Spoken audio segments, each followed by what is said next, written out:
Hi, Dolly friends. This is Kitty. And I'm Totty. And welcome to Little Bottle Nursery. Our channel is dedicated to our love of dolls and creating fun and positivity in the doll hobby. So stick around and have some dolly fun. Hi, Dolly friends. It's Kitty. Now, Totty isn't joining me today as I'm addressing an interesting dolly topic, and I'm going to share some really valuable information with you about manufacturing in China, specifically what intellectual property protections and contract agreements are essential to protect an individual's work when they engage with a Chinese factory to manufacture their products. I will also address how manufacturers get away with copying someone else's idea or product and the preventable measures to reduce the risk. 3 separate videos will cover this topic. This is video number 1 or part 1, and there is a link to video 2 or part 2 and video 3 or part 3 in the description box below. I will place up on screen the discussion points covered in this video, as well as what you can look forward to in our next 2 videos. Part 1 is essentially an introduction video where I will raise certain issues broadly, and then in subsequent videos I will be drilling down with a lot more information. So in video 2 there will be a strong focus on intellectual property and what protections are required to globally protect an individual's work. And in video 3 there'll be lots of information about what contract agreements are essential if engaging with a Chinese manufacturer. I know a lot of our viewers have enjoyed this topic before, so I'm looking forward to sharing new information with you. There are timestamps available in the description box below should you wish to go straight to any specific topic. Whilst I'm chatting, I will also be doing some quick outfit changes on some of the dollies in our nursery. For our new viewers here today, my daughter and I have a vast collection of dolls. We collect all sorts of different dolls, so during this video series you might see some vintage dolls, factory dolls from companies like Ashton Drake Galleries, or Paradise Galleries, or even Reborn dolls. Autumn has arrived in Australia, so it's time to change some of our dolly crew in some warmer clothes. Before I commence, please note in the description box of this video, I have included various credible links to support the information that I'm sharing with you, and I encourage you to click on these links and read the information for yourself so that you can see it supports the points of my discussion. So without further ado, let's get started. So let me fill you in on the background about what prompted me to create this video series. Recently, a very interesting video came up on my YouTube feed as a recommendation. My daughter and I were not subscribed to this channel, but the video title intrigued me, so I clicked on it to find out more. In the video, a very experienced Reborn artist named Stephanie from In Love with Reborn's 2011 channel raised some valid questions about stolen Reborn kits and Chinese contracts. It honestly pleasantly surprised me to actually see someone from the Reborn community, especially a Reborn artist, taking the time to research and question certain aspects about how contract arrangements work between individuals and their Chinese manufacturers. As our regular viewers know well, with my professional background, I have, from time to time, shared on our channel previously information about Australian intellectual property rights and protections and the various issues Australian creators are faced with when they manufacture in Asian countries like China. So obviously I was keen to see what information Stephanie had to share. There were some valid points made in the video I watched which intrigued me to check out more of this specific content on her channel, and that was when I stumbled across a very interesting article that Stephanie had shared on her online platform that confirmed to me that she was using credible sources to research the various issues properly. I will include a link to that article and we'll discuss the points made in that article in other videos in this series. After Stephanie had raised her concerns in that video about stolen reborn kits and Chinese contracts on her channel, I have noticed that she has received a lot of hate online from various individuals from the reborn community, which I'm not entirely surprised about because from my own experience, that appears to be the standard response from this community when they are presented with anything that doesn't fit with their narrative. Everyone is entitled to their own opinion, but when the discussion starts to escalate to things like dictating to others about who they can and can't follow on social media, then that's going too far. Many of us doll collectors are just here to have fun with our dolls and are not interested in all the nasty politics that certain individuals love to thrive on. So it is really disappointing to see such appalling behaviour online in our community. All it achieves is sucking the joy and fun out of our doll collecting hobby. So around the same time, I also stumbled across some interesting comments made by a number of individuals. Surprisingly, some are sculpt artists, and I was so blown away by their lack of understanding about manufacturing contracts, like seriously blown away. However, the biggest surprise to me was seeing the public admission from a couple of sculpt artists claiming they have never put any contract arrangements in place with their manufacturer. Never. Wow, this is just mind-blowing to me. From a business and legal perspective, this is not only very concerning, but it raises so many alarm bells on so many different levels. It doesn't matter who the person is or what products they plan to manufacture, they will always need a combination of two things to protect their work from being copied: intellectual property and certain contract agreements with their manufacturer. So not only is it evident to me that some individuals in our community seriously need educating about this topic, it also identifies to me why there are these issues of dolls and kits being copied. Another piece of information I want to address is a comment made online from a sculptor. They said that only certain kits are copied and it's random, but then contradicted themselves by further stating that many artists have had their work stolen, the majority at least once and some more than others.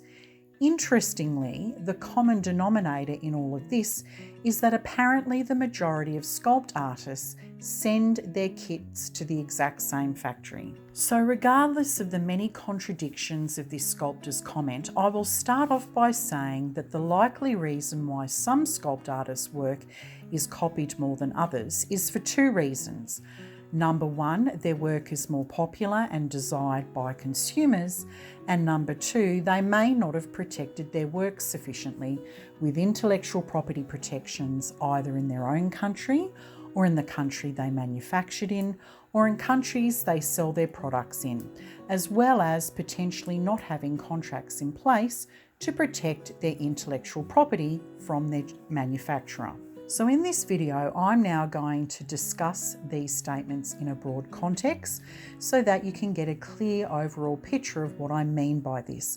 Then for part 2 and part 3 videos, I will address this broad context by drilling down into more details and examples so that viewers can see exactly why intellectual property and contract agreements are so important when manufacturing, and even more important when manufacturing in foreign countries like China.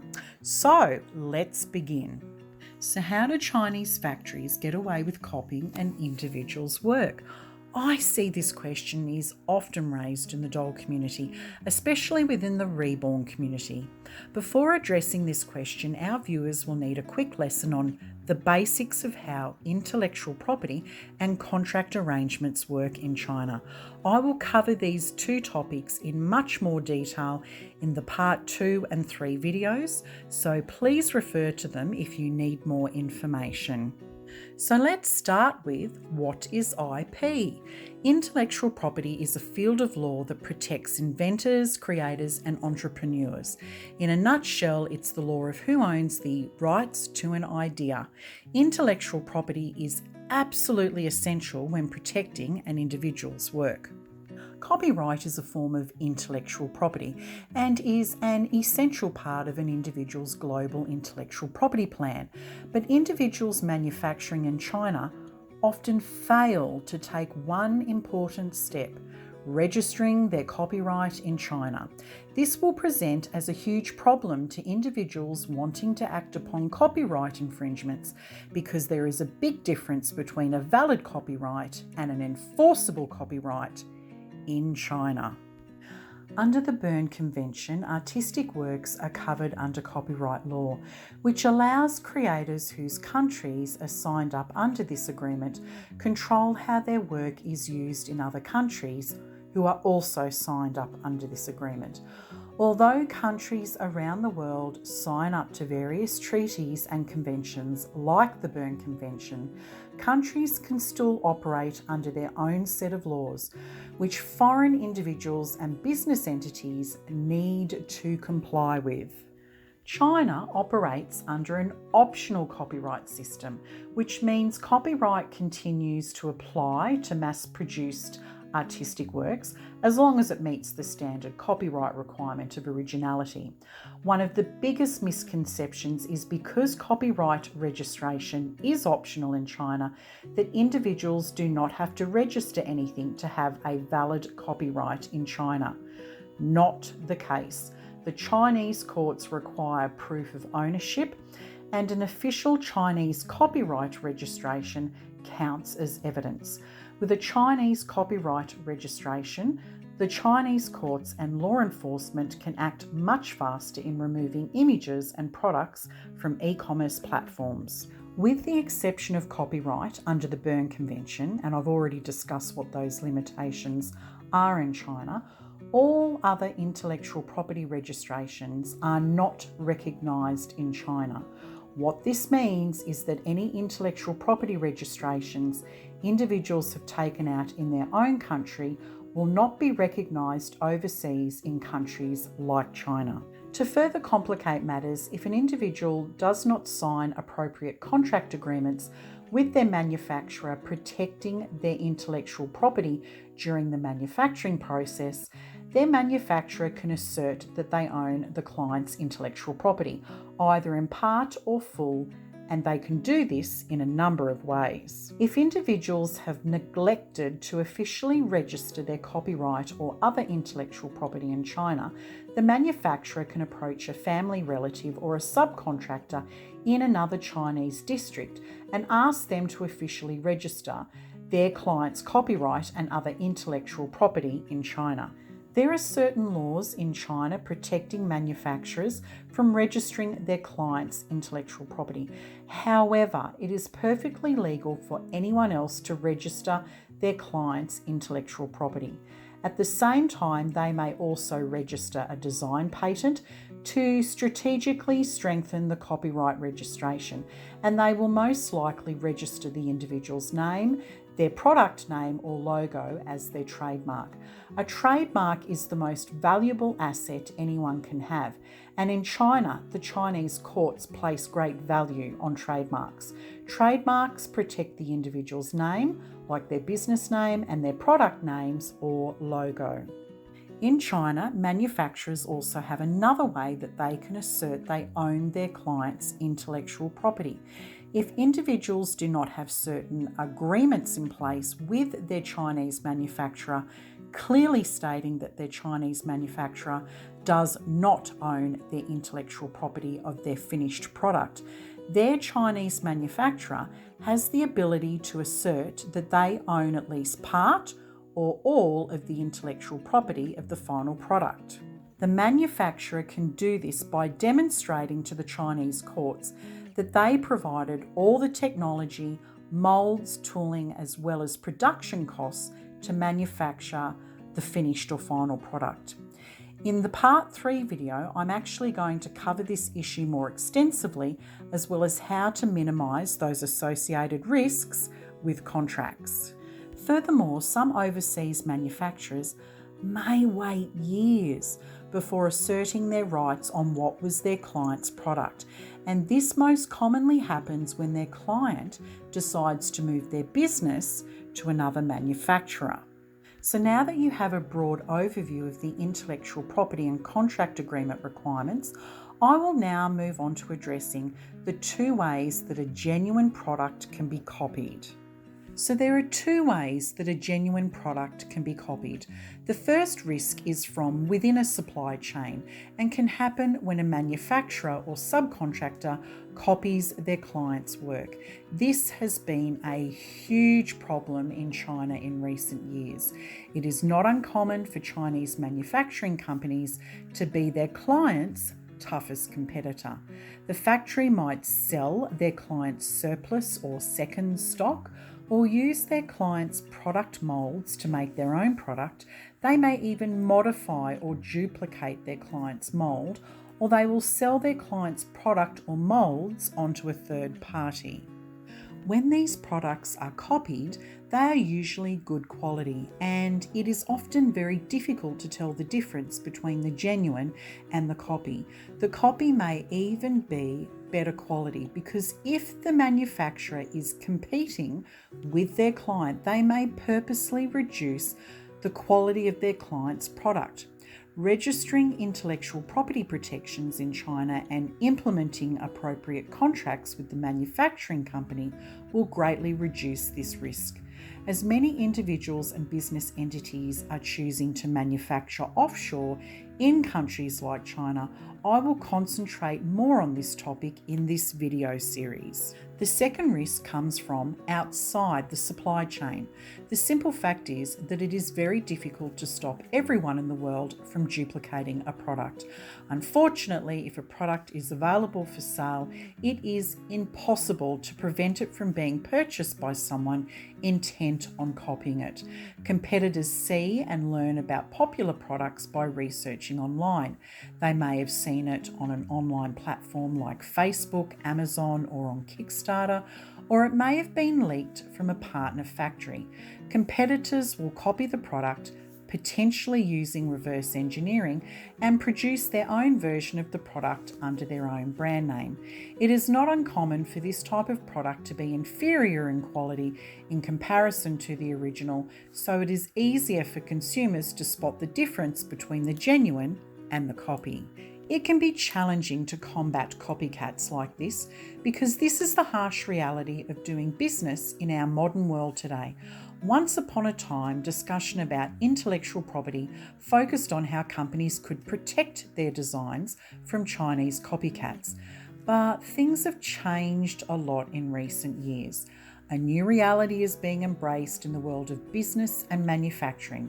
The fact is, someone in China is going to make a knockoff of a unique invention or idea almost immediately, and all that a company or entrepreneur can do is prepare wisely for it.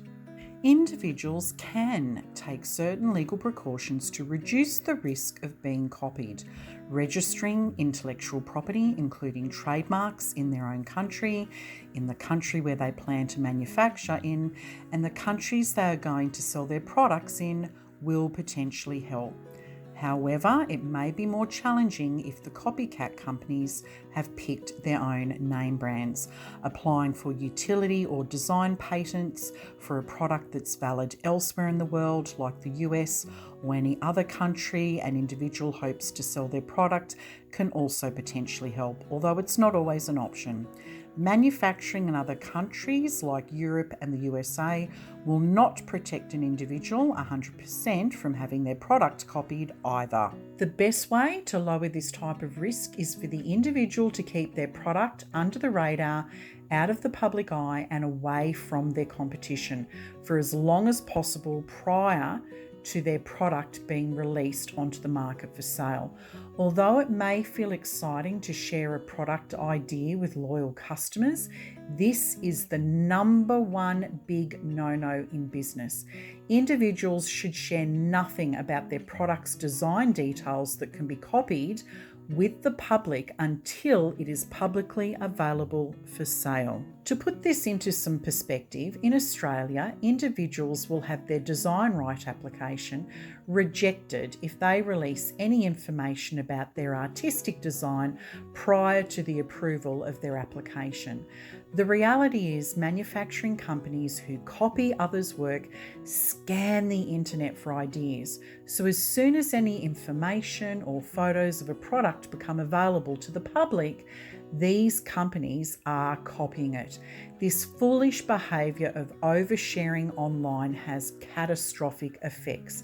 Businesses have been known to collapse from sharing their ideas with the public prior to the sale of their product. There are also other ways to minimise the risk outside the supply chain also. Individuals should consider incorporating traceable features into their products. For example, a copy-proof QR code which can be printed into a product's packaging to allow consumers to easily verify on a mobile phone whether the product is genuine. Individuals selling products that can easily be reverse engineered need to put extra effort into branding recognition and marketing investment to build a loyal customer base that relates to their trademark and a certain level of quality. Individuals need to offer value to their customers, such as special perks for purchasing from them that a Chinese company simply cannot provide, or club benefits and specials, warranty, education, or even a less expensive option in their product line. Individuals will also need to ensure that they factor the financial loss of sales into their business model. Dan Harris from Harris Bricken Law Firm stated that on average, their consumer goods clients lost about 5 to 10% in sales from copycat products on the provision they haven't publicly shared their product prior to sale, which is bad, but it's the cost of doing business in a modern world. So it really surprises me that for those sculpt artists who've had their kits copied, if they engaged with a law firm to discuss the issue of their work being copied, then they should know how Chinese manufacturers are getting away with copying their kits, because their legal team would counsel them on the various risks and the appropriate steps, if available, to remediate the issues. So in part 2 and part 3 of these videos, I'm going to reveal what those steps are and why there are sometimes certain difficulties remediating certain issues. On a final note, it's worth mentioning that many decades ago, when businesses started going offshore to countries like China to have their products manufactured, they did so because their products can be produced much cheaper than most other countries in the world. As a result, in the last decade or so, China has become very proficient in producing quality products. Jack Ma, founder of Alibaba, drew criticism recently when he told the investors that copy goods are better quality and of better price than the real names and comes from exactly the same factories as authentic goods. Unfortunately, there is some truth to Mr. Ma's comments. Given that one of the most important factors for purchasing a product is price, consumers have been known to complain to companies who are selling the genuine product about charging double the price and doubting that their final product is any better than copycats. So that's a wrap on part 1, Dolly friends. If you enjoyed today's video, please give it a like because it really helps us out, and we would love it if you subscribe to our channel. We look forward to seeing you shortly for part 2 and 3, where I will reveal more in-depth information about intellectual property and contract agreements when manufacturing in China. See you soon!